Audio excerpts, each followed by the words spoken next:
number 557.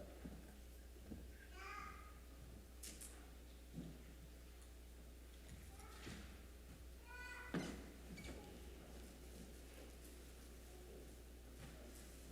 you don't mind, I think that's this morning's keynote. And I think this thing is number 1. I promise we changed the battery this morning.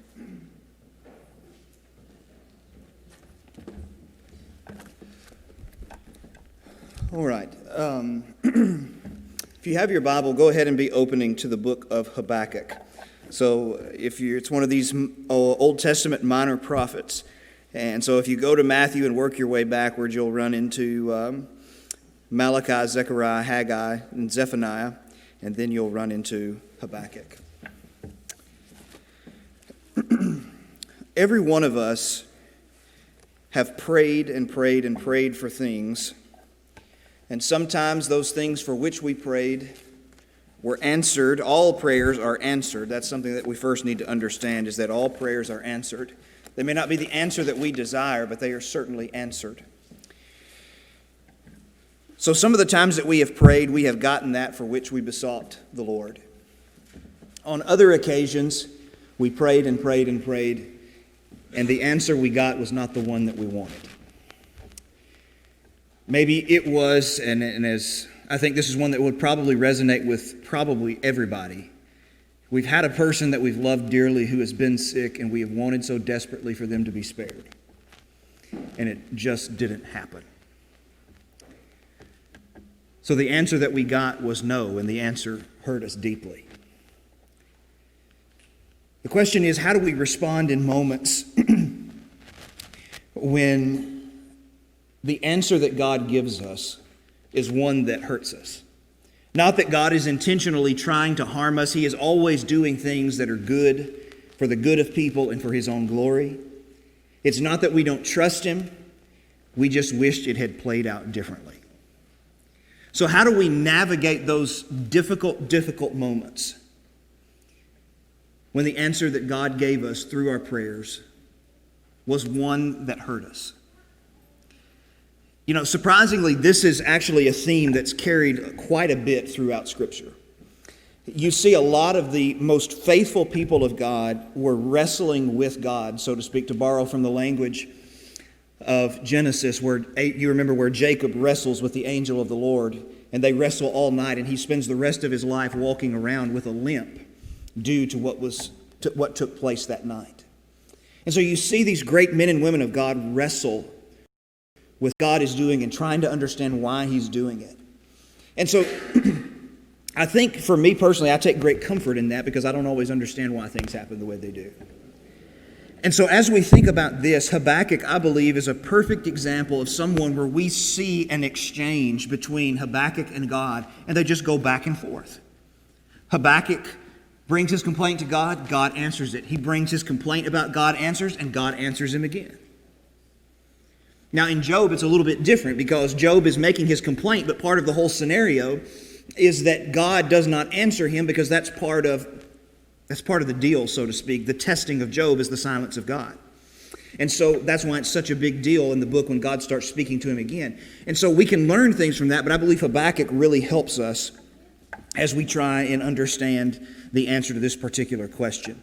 So I want us to just do two things tonight. Just kind of analyze Habakkuk, because it's not very long, it's just 3 chapters, and we're going to just kind of see what's going on, get a feel for what's happening, and then see if we can take this template that we're given in Habakkuk and see if we can, after analyzing it, see an application or 3 applications in particular that can help us. So to begin, first of all, let's look at an analyzation of the book, so to speak. First of all, just the background behind Habakkuk. The name Habakkuk means embrace, or to fold one's hands like at rest, to just sit and to have your hands folded. Now what's interesting is that when you come to the end of this book, he's wrestling with God throughout the book and wrestling with the decisions of God throughout the book. But when you come to the end, it's almost as if, well, it's not almost, he does. He embraces what God has said, and it's as if he folds his hands in peace, saying, I'm at peace with what God has chosen to do. And so it's interesting how his name kind of plays into this. Now, As far as timing, we're looking in the late 6th century BC. Okay, the late 6th century. And so what we have going on in the context is that the nation of Judah, we went through this a number of Sunday nights ago, the nation of Israel has already been taken off into Assyrian captivity, been there for more than 100 years at this time. The nation of Judah, the two southern tribes, have remained, but that God has decreed there's no turning back. Okay, Manasseh was the king that tipped the scale, and from that point forward, God said no matter what happens, this is going to happen, even though one of the men who immediately preceded Manasseh was Josiah, who led a great reform. And so Judah's demise is certain. Okay? Now, in that same process, when you look at Judah, if you kind of raise your gaze off of that map a little bit and look a little bit more broadly, you see Assyria to the northeast, and they've been the ones that are in control this whole time. They are the ones that actually took the 10 northern tribes of Israel into captivity. The issue now with them, though, is that their power is waning. Okay? They're winding down their reign. As a matter of fact, they've lost their grip on their kingdom, and they're just clinging to one or two key cities, Nineveh being one of their chief capitals. Now, in the process of that, the nation that has been driving them into the ground and taking away their kingdom is a nation a little further east, known as the Babylonian Empire. And so the Babylonian Empire is rising in its strength. Assyria is declining in its strength. It's on its last leg, really. And then Judah's punishment is determined. God has already said it's going to take place. And that's really what this book is about. Habakkuk is going to cry out to God concerning the evil deeds of Judah. And then God's going to give him an answer that he doesn't like. And so this conversation will go back and forth. So let's watch this problem develop in front of us. So number one, beginning in verse 1, you see the complaint of Habakkuk to God. Verse 2 really begins it. O Lord, how long shall I cry for help and you will not hear? Or cry to you violence and you will not save? Why do you make me see iniquity and why do you idly look at wrong? Destruction and violence are before me. Strife and contention arise. So the law is paralyzed. Justice never goes forth. For the wicked surround the righteous. So justice goes forth perverted. And so what he's saying is he's crying out to God concerning the wickedness of Judah. He says, notice at the end of verse 2, I cry to you violence. There's violence in the city, but you're not doing anything about it. Then he says this, why do you make me see iniquity? Why do I have to spend all of my days looking at the sinfulness of man while you, watch this, you stand idly by? Now, God was not standing idly by watching it. But when we're in the midst of a struggle, we can feel in the midst of frustration as if God is sitting on his hands. And that's Habakkuk's frustration here. Destruction and violence are before me. Strife and contention arise. They were absolutely destroying one another from the inside out in Judah. You have to look at the other prophets to see some of those details. And he says basically the law is paralyzed and justice never goes forth. We mistreat one another. The poor are being trodden under the feet of the elites. The law of God is not upheld. There's idolatry setting up itself in the temple. It's just utter chaos. And so he says, for the wicked surround the righteous, so justice goes forth perverted. What passes for justice in this society is actually perversion. And so as he begins this discussion, he is extremely frustrated with what he sees from his fellow countrymen, and he wants to know in his first complaint why God isn't doing anything about it. I had a teacher in school many times who would say this. He said, when we look at some of the problems going on, a lot of people will say the Lord will handle it. He said, I agree with the statement, but that's what scares me. Because sometimes the way the Lord handles things is quite different than the way we would like them to be handled. And so here is God's answer to him. Beginning in verse 5, he says this, look among the nations and see, wonder and be astounded, for I am doing a work in your days that you would not believe if told. Habakkuk, I'm far from being idle. Everything is getting primed for me to move on the wickedness of Judah. But even when I tell you, you're not going to believe it. You're not going to like what I've decided. So he says this, "For behold, I'm raising up the Chaldeans," which is another name for the Babylonian Empire, "a bitter and hasty nation who march through the breadth of the earth to seize dwellings not their own." That is, they go and they mow down kingdoms and they take them from them. "They are dreaded and fearsome. Their justice and dignity go forth from themselves." They're not concerned about justice. They're not concerned about human dignity. They're going to mow over people without any sense of mercy whatsoever. Verse 8, "Their horses are swifter than leopards, more fierce than evening wolves. Their horsemen press on proudly. Their horsemen come from afar. They fly like an eagle, swift to devour." They're just like an animal stalking its prey, and they'll do whatever it takes to take it down. Verse 9, "They all come for violence, all their faces forward. They gather captives like the sand." Their only intent is to hurt people, and they gather up and conquer so many nations, the people are like the grains of sand on a seashore. They have captured so many people. "At kings they scoff, at rulers they laugh." Doesn't matter how strong or how powerful or how prominent a ruler has been, they look at him and they laugh because they know they're just going to march right over him. They laugh at every fortress. You think you're going to hide in this city? You're going to hole up in this city? You think that's going to save you? Okay, this is what they do. They pile up the earth. They make these embankments to climb up through the walls, and they take the city anyway. Then they sweep by like the wind and go on. They mow you over, and then they're on to the next one. Guilty men whose might is their God. They're the strongest people. It's sometimes known as the iron rule. Might makes right, as opposed to the golden rule that Jesus would give. So God says to Habakkuk, okay, you think I'm not doing anything? I actually am. And it's not going to be pretty. So, Habakkuk has a problem with that. Notice what he says in verse 12.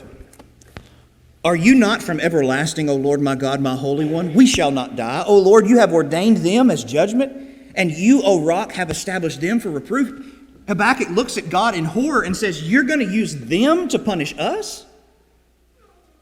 Why would you use them?" Verse 13, "You are of purer eyes than to see evil and cannot look at wrong. Why do you idly look at traitors and remain silent when the wicked swallows up the man more righteous than he?" Okay, now that's really the key of the crux to his second argument.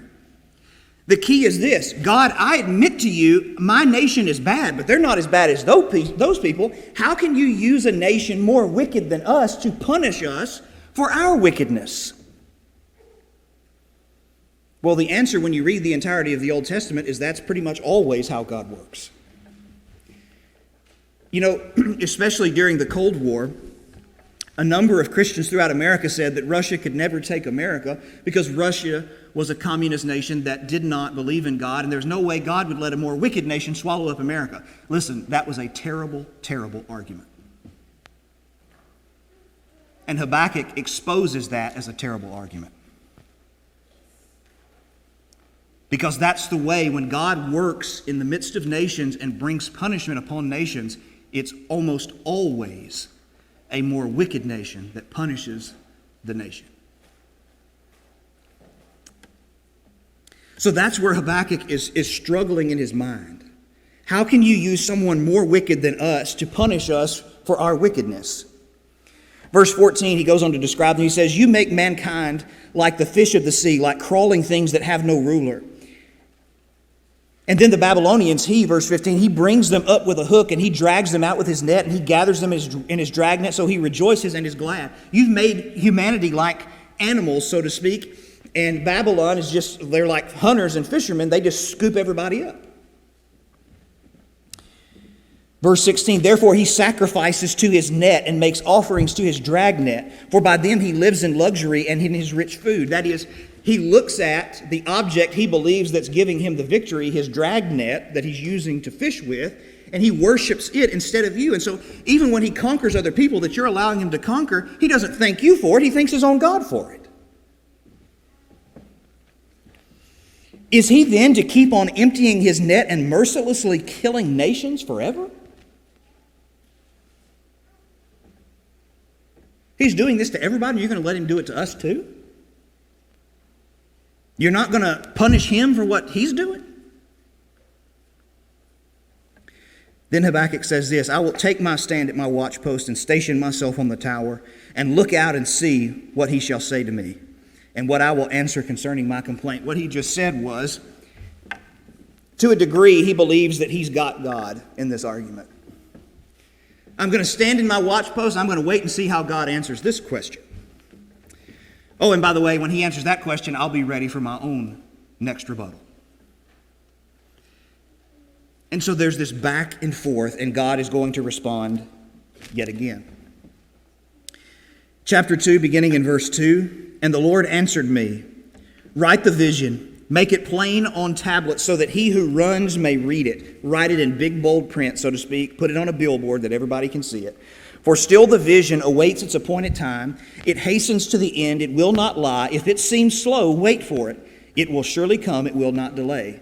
God does not budge on his position. He says, this is what is happening. It may take a little while for it to happen, but this is what's going to happen. And what we studied a number of Sunday nights ago about about biblical history, as we looked at Old Testament history in particular, was that it did happen, and it happened in segments. 606 and 597 and 586 BC. He took them, and the Babylonians decimated the children of Israel. But then notice what he says in verse 4. He says, behold, his soul is puffed up. It is not upright within him. Now, what he's doing at that statement is he's giving credence to part of Habakkuk's argument.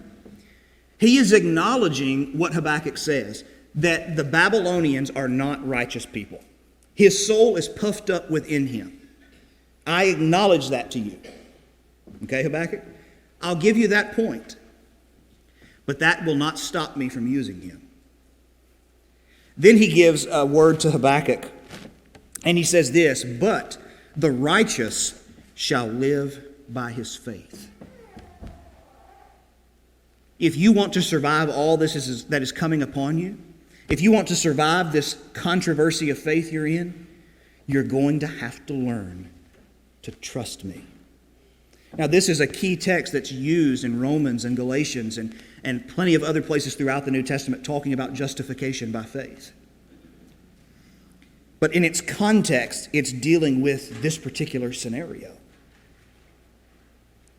And so he's telling him, you're going to have to trust me. And then he goes through, and we won't go into all the details here, but if you'll notice from verse 6 through verse 20, there are 5 woes that he pronounces upon the people of Babylon.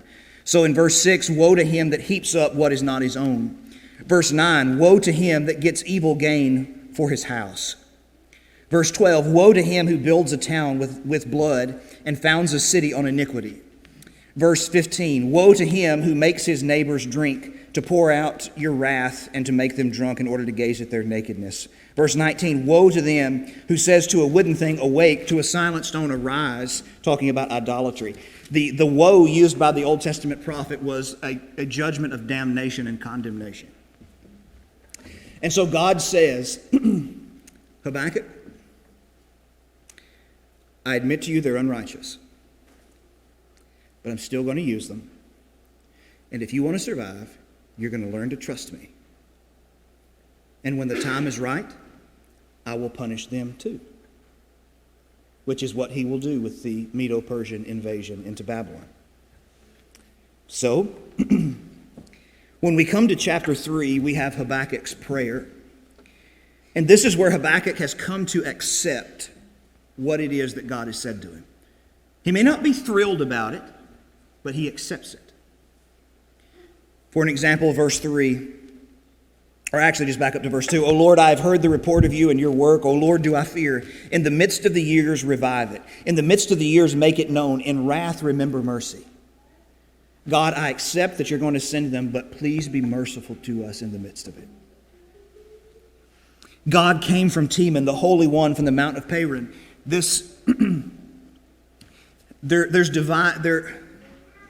There are divided opinions about what he is referencing here in verse 3. And the two basically are this. One believes that throughout the rest of this chapter, God presents himself in a majestic, overpowering way to Habakkuk in great images and metaphors to show him his great power and that he has the power to deliver his people. Other people see this as a reference to what God did for the children of Israel when they exited Egypt. Either way, the message is the same, that God is powerful enough to save and preserve his people. Okay? Now, when that message, after he's done sending Habakkuk that message, he says this. In verse 16, Habakkuk's response is this. I hear and my body trembles. My lips quiver at the sound. Rottenness enters my bones. My legs tremble beneath me. What is he saying? Your answer scares me to death.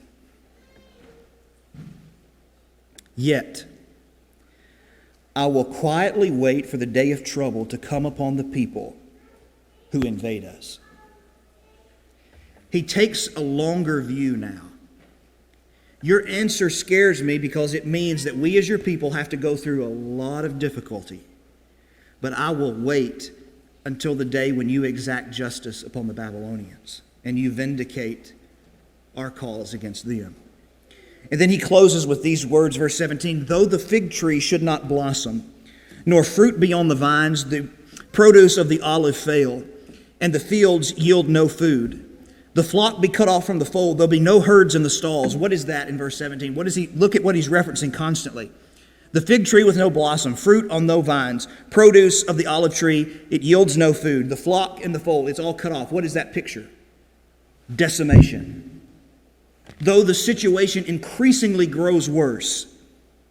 Verse 18, yet in the midst of difficulty, I will rejoice in the Lord, and I will take joy in the God of my salvation. God the Lord is my strength. He makes my feet like the deer's, and he makes me tread upon high places. Now, the reference to making his feet like deer, this had to do with the deer in this particular region. They were known to have steady feet, and so they could rise to the top of rocky mountains.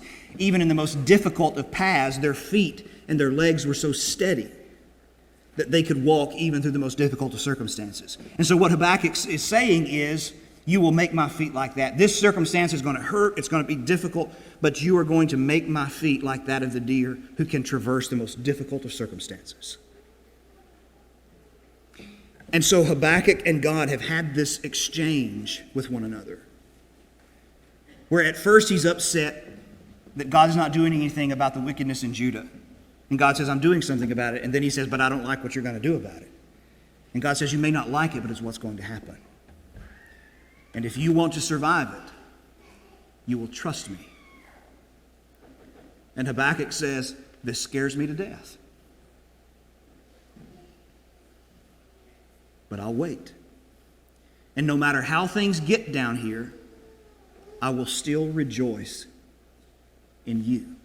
Because you will keep me from falling. And you will help me to stand victorious at the end. That's the exchange between God and Habakkuk. Now, let's think about three applications that we can draw from this particular exchange. Number one of the issues with Habakkuk, one of the reasons why he got so upset with God, was that he confused his answer to the problem with God's answer to the problem. Right? Why is it that Habakkuk gets so upset? First, he's upset that God's not doing anything, and then when God does something, he doesn't like that. But why does that hurt him so bad? Clearly, Habakkuk had a preconceived notion in his head about what God should do, right? Otherwise, why be so upset when God tells you what he's going to do? If you just want him to do something, then you don't get upset no matter what it is. But if you have in your mind what you think God should do, and then God doesn't behave that way, that can leave you frustrated and disappointed and disenchanted. And so, one of the reasons why sometimes when God gives us an answer that hurts us, it will be because we have already preconceived in our minds, this is how this should go. And when God doesn't do it that way, it hurts.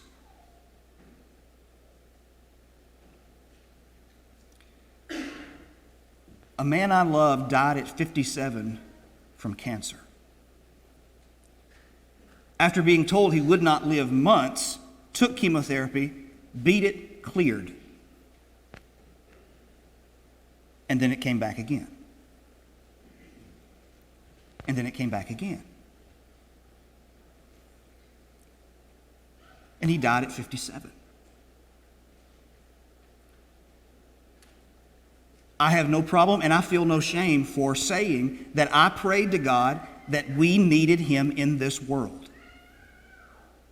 That the cause of Christ needed him in this world, and the cause of Christ needed him in that congregation specifically. He was a man that could cut across aisles, that everyone would listen to. It was a troubled church, but he could help heal the division. He was one of the only ones there that could do it. And I have no problem saying that I wanted God to heal him. But that wasn't the answer we got.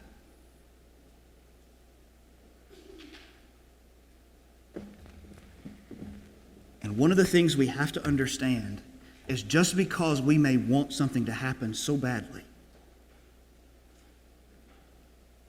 doesn't mean that's what's going to happen.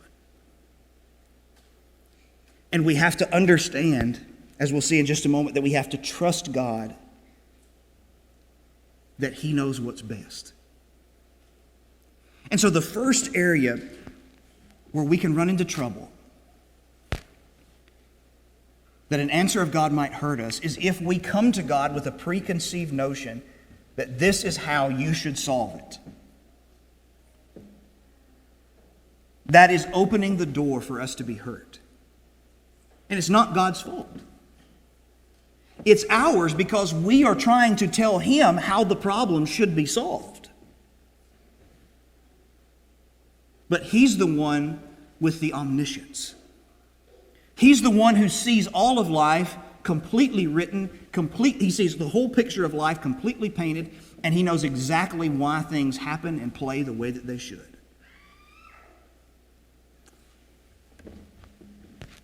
That's why one writer put it this way.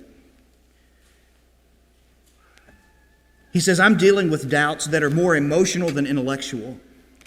Disappointment implies a hoped-for relationship that somehow has not worked out. That some people at a Christian camp a number of years ago, I was teaching the high school kids, and there was a girl there who was a member where one of my good friends was preaching, and I noticed some things about her throughout the process of the week. And I asked him about it. I said, hey, what's something doesn't look right. What's the deal here? He said, well, her granddad got cancer. And she prayed that he would get better, and he didn't. And right now, she just can't pray.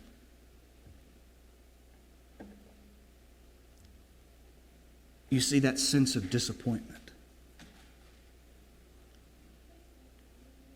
And it's rooted in the fact that we thought it should have happened this way.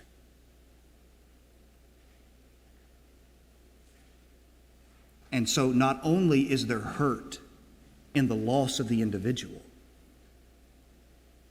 but they can feel the feeling of hurt can be multiplied because we think God didn't care.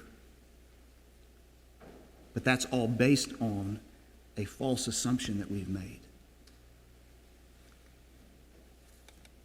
Number two, in the midst of these moments, we have to learn to trust God. And you know, I wish there were an easy way to do this, but there isn't. One of my teachers, when we were in school, he was celebrating his 80th birthday. He was a prince of a man. When you were around him, you almost felt like you were around the Lord himself. He just had such a disposition about him. And when he prayed, you felt as if you were in the throne room of God. They were having a staff meeting, one of the teachers told us, and they looked at him and they said, 80 years, what have you learned? And they said, without missing a beat, he said simply this: I've learned to trust God. And that takes time. And it takes experience. And it takes wrestling with these struggles. And that's what God tells him in chapter 2 and verse 4. Habakkuk, this is going to happen, and it's going to hurt. But if you will trust me, you will survive it. You'll survive it. God never promised us that we would not have pain in this world. And as much as I wish that were not true, it is true. And we have to accept it. That hurt happens. And one of the lessons that we learn more from Job than Habakkuk is this. Job learned that he didn't have to understand all the reasons that he was hurting as long as he understood and knew God, because God ultimately knew why everything was happening, and that was enough for him. The one who was in control of all things understood everything, and as long as he had him, that's all that mattered. And so we learn to trust that. And then when you come to chapter 3 and verse 3 again, where we talked about the two different ideas that people have, there's God revealing himself to show his great might and power, to overwhelm Habakkuk with his great glory, or is he talking about the Egyptian exodus? Either way, the point is this: God has the ability to deliver. That God is so much bigger than whatever it is that's in front of me. And that's part of learning to trust him. That he's bigger. But one of the hardest things about trust, especially for Americans, is that we are a pull yourself up by your own bootstraps type of society. If you've got a problem, you attack it, you solve it, you get after it. And we don't like it when somebody takes something out of our hands and turns it over to someone else. But that's exactly what God says we have to learn to do. You can't fix this. And you've got to be strong enough to admit it and come to the one who does.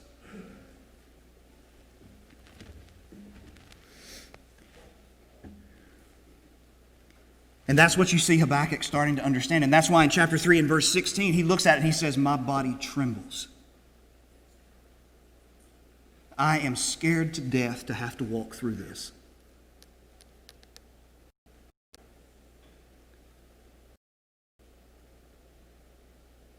But no matter what happens, though the fruit stops producing, and though the stalls grow empty, I will rejoice in God. I will trust him. Because in the midst of all of this difficulty, there's one thing we have to cling to. No matter how bad it hurts, I still have God. And I trust him. That things will work out the way he said they would. And that ultimately, by the way, every hurt that we've ever experienced in this world one day will be rectified.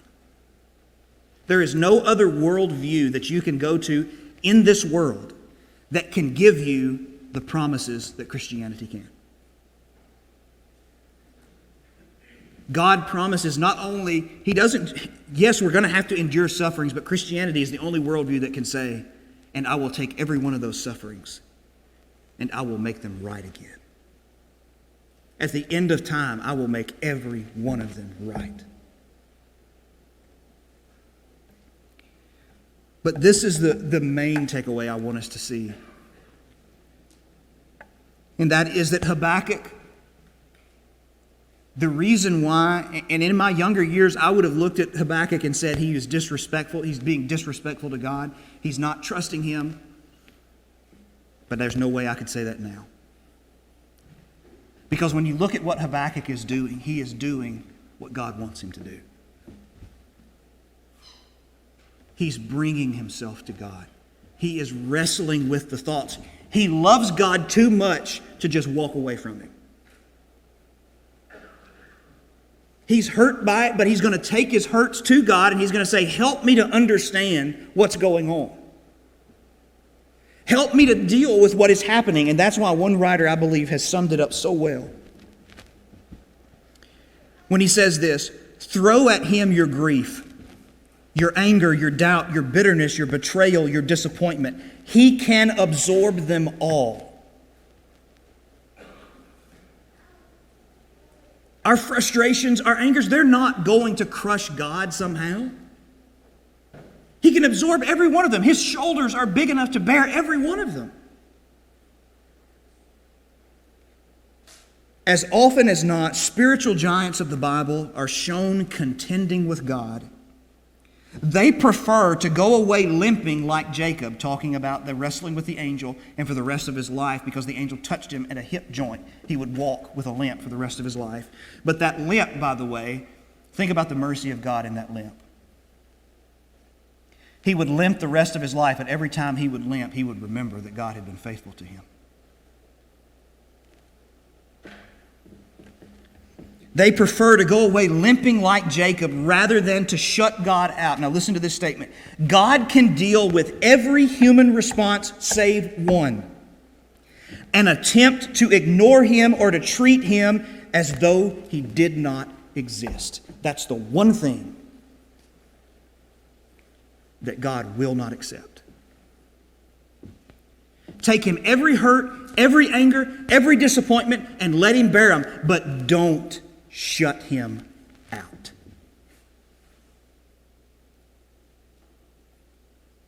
Don't shut God out.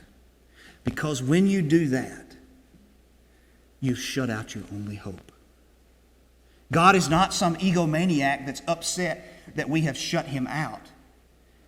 God is upset because he knows he's the only solution to your problems, and what you've just done is hurt yourself in a way that you can't imagine, and that bothers him.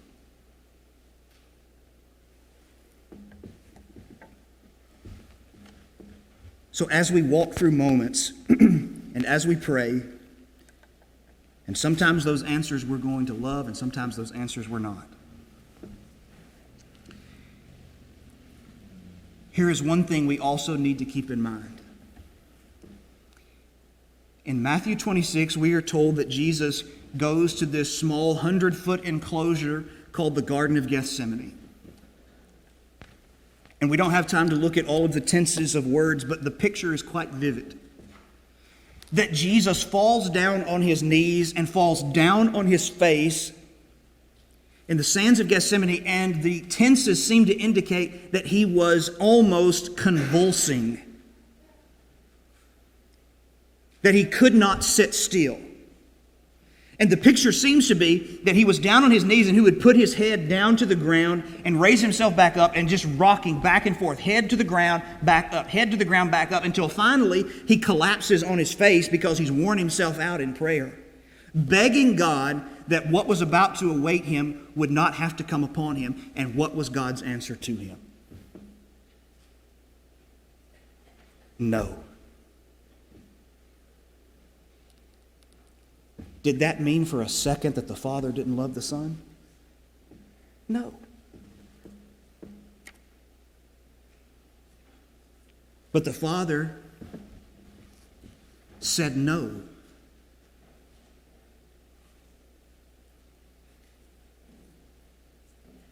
So that when we're in that situation,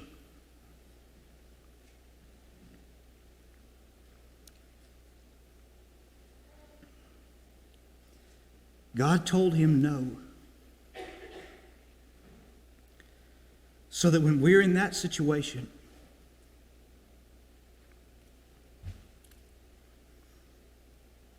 it's not that God does not love us. It's actually so we could live our lives with the privilege of going directly to God through that Son, Jesus Christ, and wrestle with things that hurt us and that we do not understand.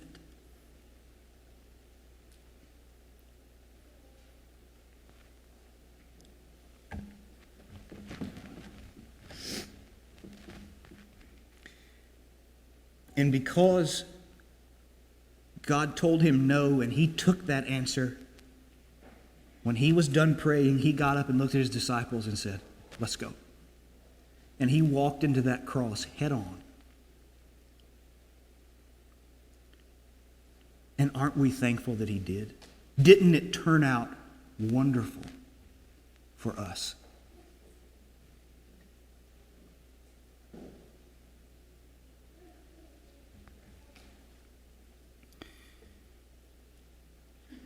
And that's the invitation for us tonight. A penitent faith that confesses Jesus in order to be immersed in water for the forgiveness of our sins